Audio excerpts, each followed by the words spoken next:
मैले तपाईँलाई कतिचोटि बोल्न पाइनु भन्नुहोस् न। मैले के छ सब्सिडी बोल्न पाइँदैन यो के समय मैले तपाईँलाई दिनुपर्छ।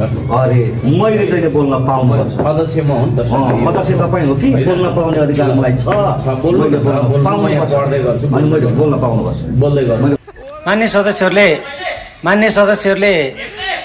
सदस्य म बोल्दैछु।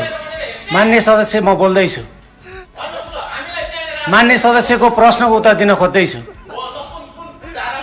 सुन्ने धैर्य गर्नुहोस्। मान्य सदस्य सुन्ने धैर्य गर्नुहोस्।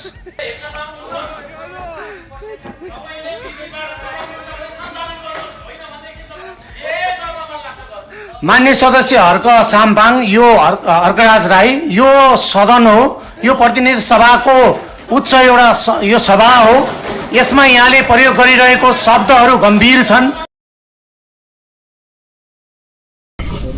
हर्का साम्पाङलाई केही नहोस्।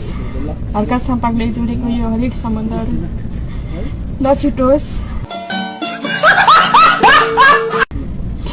हर्का साम्पाङको काठमा बसेर गोली चलाउनेहरू टाढै रहोस्। हामी गलत छैन भगवान। और 50 रुपया कट ओभर एक्टिंग की वजह से मन्त्री बन्नु भएन भने धरानमा मुख देखाएर हिँड्न सक्नुहुन्छ सर। बन्नु भएन भने धरान छोड्नुहुन्छ।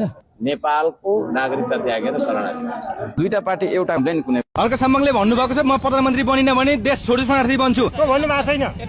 भन्नुभएको छ, भिडियो छ। हजुरले भन्नुभएको थियो नि एउटा भिडियोमा। यता सुन्नु, म अहिले पनि भन्दैछु। हजुर, नेपाली जनताले बहुमत दिएर 5 वर्षको सरकार चलाएर पनि नेपालमा विकासको हैन अनुभूति हुने गरी काम गर्न सकिन भने नेपाली नागरिकता त्यागेर शरणार्थी बन्छु भने हो।